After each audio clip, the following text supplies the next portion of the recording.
മറ്റൊരു ഗൗരവതരമായ വാർത്ത പുറത്തു വരുന്നത് പാകിസ്ഥാനിൽ നിന്നാണ്. പാകിസ്ഥാനിൽ എന്താണ് സംഭവിക്കുന്നത് എന്നുള്ള ആശങ്ക നിലനിൽക്കുന്നുണ്ട്. വലിയ പ്രതിസന്ധിയിലേക്ക് രാജ്യം പോകുന്നു എന്നാണ് സൈന്യത്തിന്റെ പുതിയ നീക്കം കണ്ടാൽ മനസ്സിലാക്കേണ്ടത്.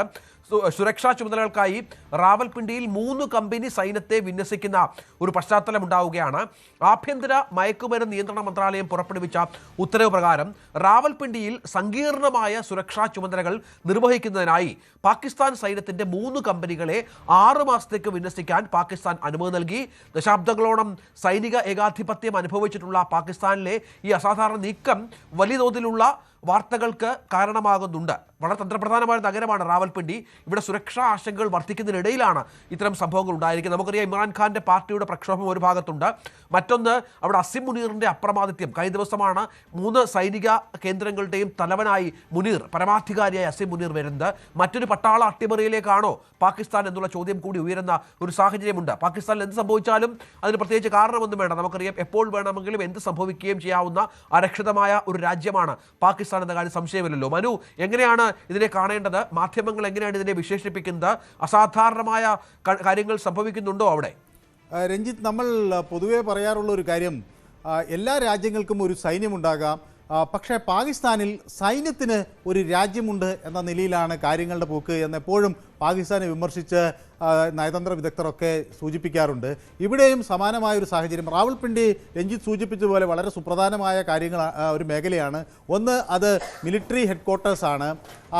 അതുകൊണ്ട് തന്നെ അത് ഏറ്റവും തന്ത്രപ്രധാനമായ ഒരു സ്ഥലം മിലിറ്ററി ഹെഡ്ക്വാർട്ടേഴ്സ് സ്ഥിതി ചെയ്യുന്നു എന്നുള്ളത് കൊണ്ടാണ്. രണ്ടാമത്തേത്, ഇമ്രാൻഖാനെ പാർപ്പിച്ചിട്ടുള്ള അദിയാല ജയിൽ റാവൽപിണ്ടിയിലാണ്. സ്വാഭാവികമായും ഇമ്രാൻഖാനുമായി ബന്ധപ്പെട്ട ഒരു ആശങ്ക അവിടെ ഉയരുന്ന ഒരു ഘട്ടത്തിൽ അത് സ്വാഭാവികമായും ഒരു പ്രതിഷേധത്തിനോ പ്രക്ഷോഭത്തിനോ സാധ്യതയുണ്ട് എന്നൊക്കെയുള്ള വിലയിരുത്തൽ ഉണ്ട്. മാത്രമല്ല, ഈ PTIയുമായി ബന്ധപ്പെട്ട്, അതായത് ഇമ്രാൻഖാൻ്റെ പാർട്ടിയുമായി ബന്ധപ്പെട്ട് ചില പ്രതിഷേധങ്ങൾ അവിടെ ഉയരുകയും അവർ സൈനികർക്ക് നേരെ വെടിയുതിർക്കുന്ന ഒരു സാഹചര്യം ഉണ്ടാവുകയും ചെയ്തു എന്ന് സൈന്യം വ്യക്തമാക്കുന്നു. ഏതായാലും പാകിസ്ഥാൻ്റെ ഈ ഭരണഘടനയുടെ 245-ാം വകുപ്പ് അനുസരിച്ചുള്ള ഒരു നടപടിക്കാണ് ഇപ്പോൾ അവർ തയ്യാറായിരിക്കുന്നത് എന്നാണ് അവിടെ നിന്ന് ലഭിക്കുന്ന ഒരു വിശദീകരണം. അതനുസരിച്ച് ഒരു പ്രത്യേക സൈനിക വിന്യാസം ഈ കേന്ദ്രങ്ങളിൽ അടുത്ത 6 മാസത്തേക്ക് എന്ന തരത്തിൽ ആണ് അവിടെ നടത്തുന്നത്. അത് മറ്റൊരു പ്രധാന കാര്യം കൂടി ഇവിടെ രഞ്ജിത്ത് നമ്മൾ മനസ്സിലാക്കേണ്ടത്, ഈ അസിം മുനീർ കൂടുതൽ കേന്ദ്രീകൃതമായ ഒരു ശക്തിയായി പാകിസ്ഥാനിൽ മാറുന്നു. ചീഫ് ഓഫ് ഡിഫൻസ് സ്റ്റാഫായുള്ള ചുമതലകൾ വരുന്നു. അത് സെനറ്റും അതുപോലത്തെ പാകിസ്ഥാൻ അസംബ്ലിയും അത് സംബന്ധിച്ച നിയമങ്ങൾ പാസ്സാക്കുന്നു. മുമ്പുള്ള പല നിയമങ്ങളെയും ഓവർ റൈഡ് ചെയ്തുകൊണ്ട് അതിന് മുകളിലേക്കാണ് ഈ പുതിയ നിയമം അദ്ദേഹത്തിന് കൂടുതൽ അധികാരം നൽകുന്നത്.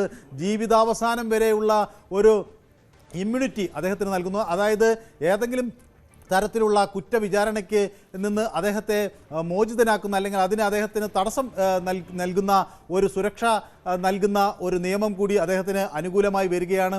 അങ്ങനെ പാകിസ്ഥാനിലെ ഒരു ഏറ്റവും കരുത്തനായ വ്യക്തി എന്ന നിലയിൽ അസിം മുനീർ മാറുന്നു. മാത്രവുമല്ല, പാകിസ്ഥാനിന് പുറത്ത് ഡൊണാൾഡ് ട്രംപുമായി അദ്ദേഹം ചർച്ചകൾ നടത്തുന്നു. ഡൊണാൾഡ് ട്രംപിൻ്റെ വൈറ്റ് ഹൗസ് സന്ദർശിക്കുന്നു. ആഗോള തരത്തിലുള്ള പ്രശ്നങ്ങളിൽ പാകിസ്ഥാൻ പ്രതിനിധി എന്ന തരത്തിൽ പട്ടാള മേധാവി ഇടപെടുന്നു. ഇനി മെക്ക പാക്ട് ഉണ്ടാകുമ്പോൾ അതിൽ ഈ സൈനിക തലവൻ്റെ റോൾ ഈ 3 ത്രിരാഷ്ട്ര സൈനിക കരാറിൻ്റെ ഭാഗമായി അസിം മുനീറിന് ലഭിക്കും. അങ്ങനെ കുറെ കൂടി സൈനികമായും ഒരു തന്ത്രപ്രധാനമായും അതുപോലെ നയതന്ത്രപരവുമായും ഒക്കെയുള്ള കരുത്ത് അസിം മുനീറിന് ലഭിക്കുകയാണ്. ഈ ഒരു സാഹചര്യത്തിലാണ് ഇമ്രാൻഖാൻ മറുവശത്ത് ഒരു വെല്ലുവിളിയായി നിൽക്കുന്നത്. ഇത് അതിജീവിക്കുക, അല്ലെങ്കിൽ ഈ ഒരു സാഹചര്യത്തിൽ കനത്ത സുരക്ഷ വർദ്ധിപ്പിക്കുക എന്നതാണ് പാകിസ്ഥാൻ ഇവിടെ ലക്ഷ്യമിടുന്നത്. രഞ്ജിത്ത്, തീർച്ചയായും അസാധാരണമായ സംഭവ വികാസങ്ങൾക്ക് പാകിസ്ഥാൻ സാക്ഷ്യം വഹിക്കുന്നു എന്ന കാര്യത്തിൽ സംശയമില്ല. മറ്റൊരു പ്രധാനപ്പെട്ട വാർത്തയിലേക്ക് പോകുന്നത്, കൂടുതൽ വാർത്തകൾക്ക് News 18 Keralam YouTube channel subscribe ചെയ്യുക.